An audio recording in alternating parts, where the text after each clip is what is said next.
ang mga differently abled o persons with disability ang isa sa di nabibigyang pansin sa ating lipunan. Gaya na lamang ng mga third world countries tulad ng bansang Pilipinas, hindi patas ang kalagayan ng bawat isa, ngunit sa mga kababayan nating may kapansanan, patuloy pa rin silang lumalaban. Paano nga ba nabubuhay ang mga differently abled sa ating bansa? Masasabi nga ba natin it's more fun in the Philippines para sa mga kababayan nating tulad nila? May mahigit 6 na bilyong tao sa buong mundo. 650 milyon sa kanila may kapansanan. Sila ay tinatawag na Persons with Disabilities o PWDs.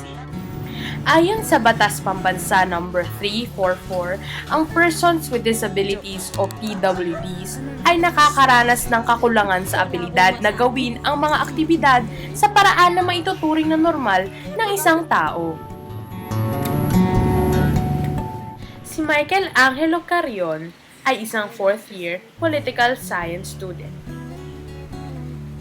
2004 nung na-diagnose ako with osteosarcoma or commonly known as cancer of the bone.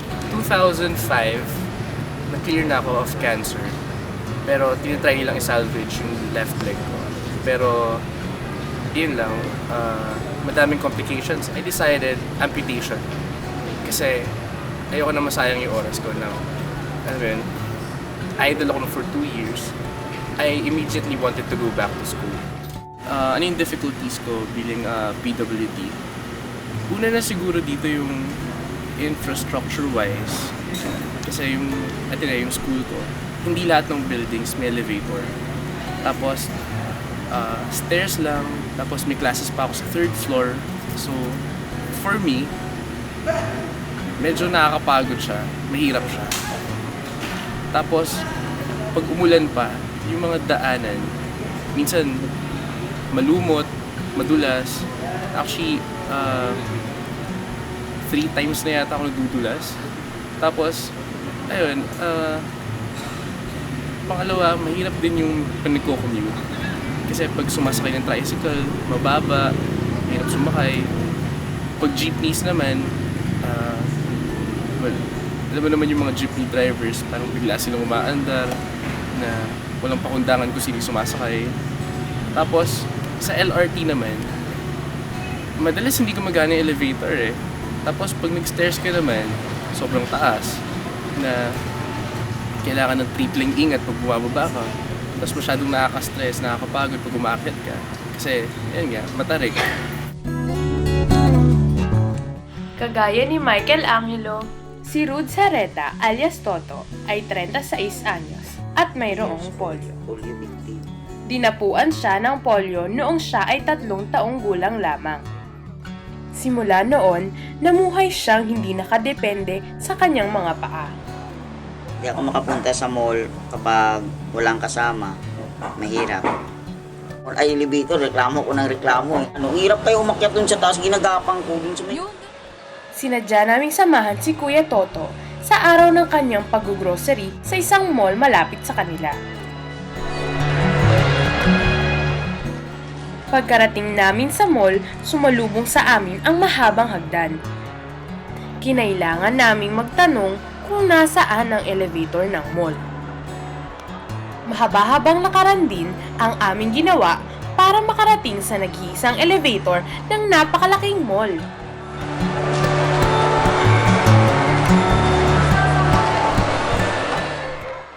Pinagtitinginan man ng nakararami, taas noo pa rin siyang pumasok sa supermarket.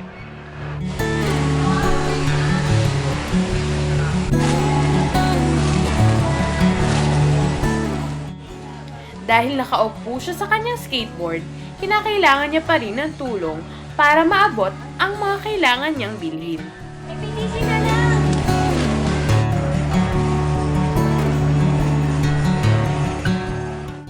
Kahit na differently abled si Kuya Toto, pinipilit pa rin niya na mamuhay ng normal.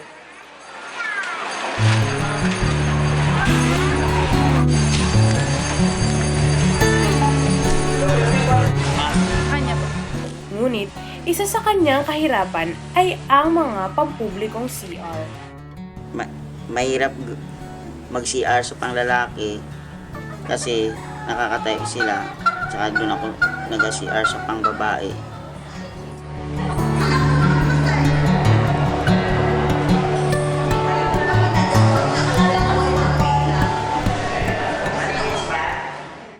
Kahit hirap mag-commute si Kuya Toto, wala pa rin hahadlang sa kaligayahang makukuha niya sa labas ng bahay.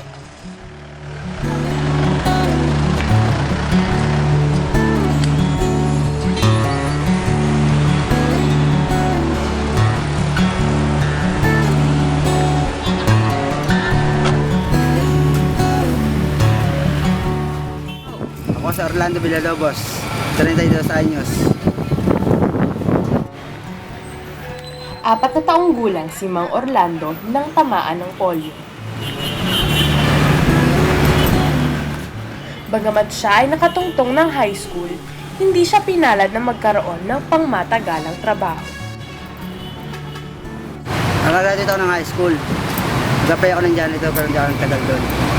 2 buwan lang ako doon. Napagkaitan man ng maayos na pangangatawan si Mang Orlando, siya ay patuloy pa rin sa pagharap sa mga hamong sumusubok sa kanyang katatagan. Ako nagpapahal sa kapatid ko. 2 yun. Nag-aaral isang grade 3, isang grade 4. Yung puso namin, 5 taon.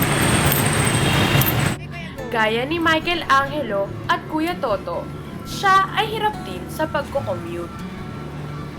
Minsan ayaw nila magsakay. Isa naman may tao, tapos masakay lang. Sabi ko lang ako.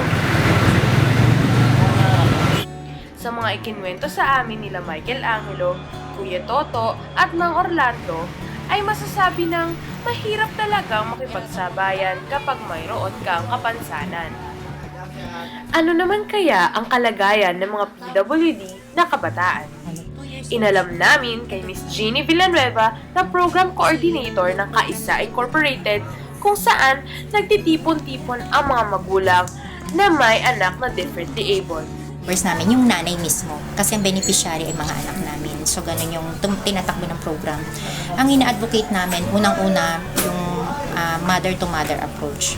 So, since parent kami, nanay kami, nakikita namin yung need tsaka yung beneficial na ang nanay din yung nagsasalita sa bawat magulang na nasa bahay. So, naipapaliwanag namin na maayos kung ano yung sa rehabilitation ng bata.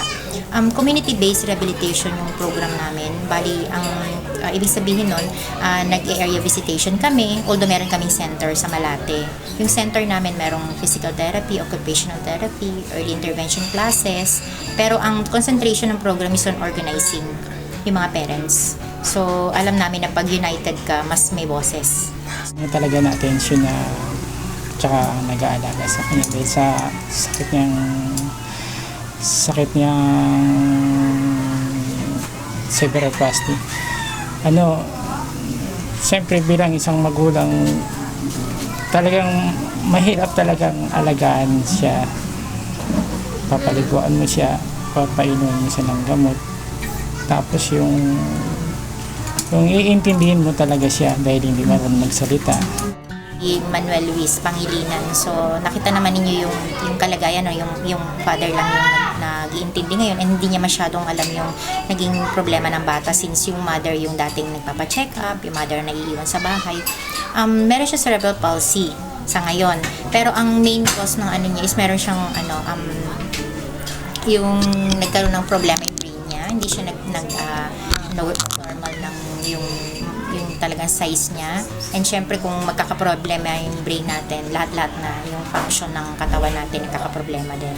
So meron siyang microcephaly din bukod sa cerebral palsy. Hindi naman kasi lahat ng may microcephaly merong cerebral palsy. So siya, multiple disability sa kanya. Kaya nangangailangan talaga ng mas higit na attention kaysa sa mga ibang bata na may cerebral palsy lang. Baby ka. Na-detect ko siya 6 months old. 6 months old.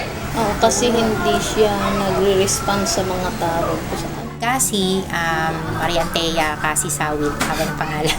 So si Cassie naman, ayun, napaliwanag na rin ng parent ng nanay na ang naging problema unang-una, palipat-lipat din sila ng mga doctors, ng mga pediatrician, etc. So kada change ng mga tumitingin sa bata, iba-iba rin yung diagnosis. Iba-iba rin yung binibigay na rehabilitation. So, noong umpisa kami lang naman yon, although hindi kami trained to diagnose yung mga ganyan. More on assessment lang kami. Evaluate ito yung case ngayon ng bata, and after 6 months na rehabilitation, ano na ba nagawa? So, may mga ganun kami program. Nakakatulong lang kami sa ganung parte, pero pagdating sa diagnosis, we leave that to the professionals.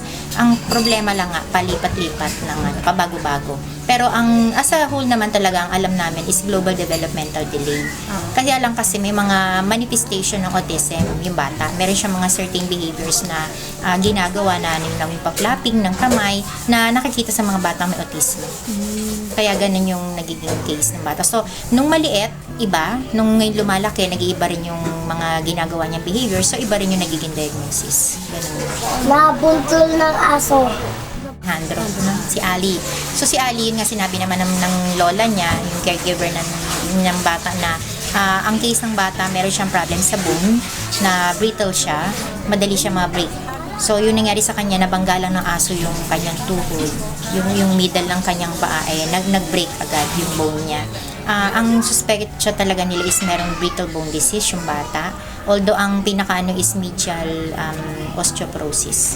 So for the time being, maraming laboratory na pangangailangan yung bata. Kasi nga, may mga chances na to develop into cancer, or yung leukemia is blood cancer din naman yun. So yun yung problem nila sa ngayon. And bago lang din sila sa program. Kasi nga, actually ang lapit nila sa program is para sa wheelchair lang talaga. So yung assistance namin is hanggang sa wheelchair pa lang. And yung konting counseling sa parent and referral, na medical referral, kami nag-refer sa PGH. Kasi before sa sa orthopedic lang, and sabi ko mas yung case, baka pwede magpa-refer sa PGH, mas malapit pati ang bata. Mas mahirap kasi pag doon. Although may mga cases nung sinabi nila na gano'n na kailangan din pala talaga merong mga medical attention na PGH lang mga pag-provide. Ang pinaka-problema na lang na ina-address namin, mawalan ng complications sa future. Mapabata man o matanda, gaano nga ba talaga nabibigyang importansya ang mga PWD sa ating bansa? Gaano rin kalaki ang tungkuling ginagampanan ng mga NGOs kagaya ng Kaisa Incorporated? At ano pa nga ba ang mga ginagawa ng gobyerno ukol dito?